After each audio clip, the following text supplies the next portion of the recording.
నమస్కారం. రాష్ట్రంలో ప్రతిరోజు ఏదో ఒక గురుకుల పాఠశాలల్లో, ప్రభుత్వ పాఠశాలల్లో పిల్లలు కలుషిత ఆహారం తిని ఆసుపత్రుల పాలైతా ఉన్నారు.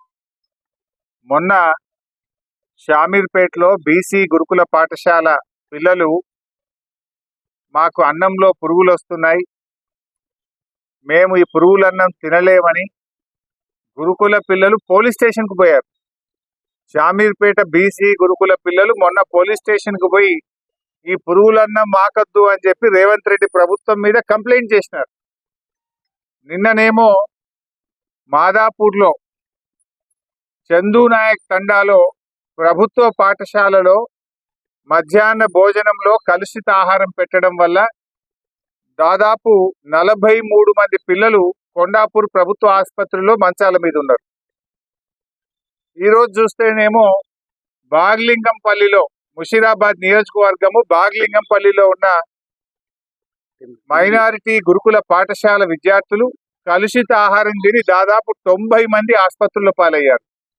కొంతమంది నీలోఫర్ హాస్పిటల్లో ఉన్నారు, కొంతమంది కింగ్ కోటి ఆసుపత్రుల్లో ఉన్నారు, ఇంకా కొంతమంది ప్రైవేట్ ఆసుపత్రులకు వెళ్ళారు. ఇలా ఎక్కడ చూసినా పిల్లలు ఆసుపత్రుల పాలవుతున్నటువంటి పరిస్థితి ఉన్నది. రేవంత్ రెడ్డి ఏమో విజన్ 2047 అని డబ్బా కొట్టుకుంటుండు, సంకల్ గుద్దుకుంటుండు. ఇది విజన్ 2047 కాదు, పాయిజన్ 2047 అయిపోయింది. ఇది విజన్ 2047 కాదు, పాయిజన్ 2047. ఎందుకంటే ప్రతిరోజు రాష్ట్రంలో ఏదో ఒక మూలల కలుషిత ఆహారంతో మంచాల మీద పడ్డ పిల్లలే కనబడతా ఉన్నారు.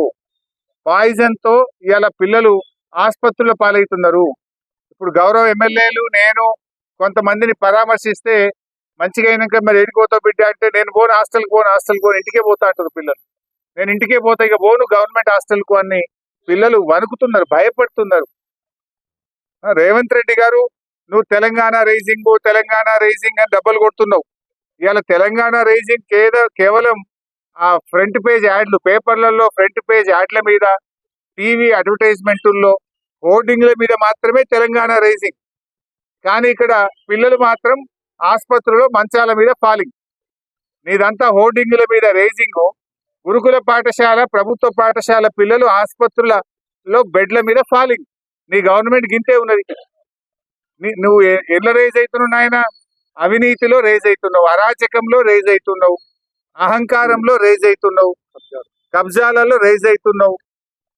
కానీ ప్రభుత్వ పాఠశాల పిల్లలు మాత్రం ఆసుపత్రుల మీద ఫాల్ అయిపోతున్నారు, మంచాల మీద పడిపోయిన పరిస్థితి వచ్చింది. ఈరోజు కోతలు కోయడం కాదు, రేవంత్ రెడ్డి నోరిప్పితే అబద్ధాలే. ఇక మాటలైతే కోటలు దుంకుతాయి. కోతలు కోసుడు కాదు రేవంత్ రెడ్డి. నువ్వు నిజాయితీ ఉంటే గా బడి పిల్లలకు, గా హాస్టళ్లలో ఉండే పిల్లలకి ఇంత కడుపు నిండా అన్నం పెట్టు ఫస్ట్. నువ్వు విజన్ 2047 తొక్కుతా పీకుతా అని పిచ్చగుంట్ల మాటలు మాట్లాడకు. పిల్లలకు ఇంత కడుపు నిండా అన్నం పెట్టే కార్యక్రమం చెయ్యి. మాటలు ఎక్కువ ఉన్నాయి తప్ప అన్ని ఉత్తముచ్చట్లే. ఏమైనా మాట్లాడితే 20,000 కోట్లతో నేను ఇంటిగ్రేటెడ్ స్కూల్ పెడుతున్నా అంటాడు. 20,000 కోట్లు పెట్టి ఇంటిగ్రేటెడ్ స్కూల్ పెట్టేటప్పుడు అప్పటిదాకా పిల్లలు బతుకుంటే కదా.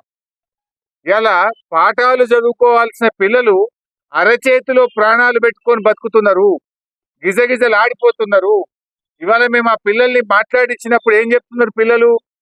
సార్, మాకు అన్నం దొడ్డు బియ్యం వస్తున్నది, అన్నం తినబుద్ధి అయితే లేదు, అన్నం ఉడుకుతలేదు, ఆ అన్నం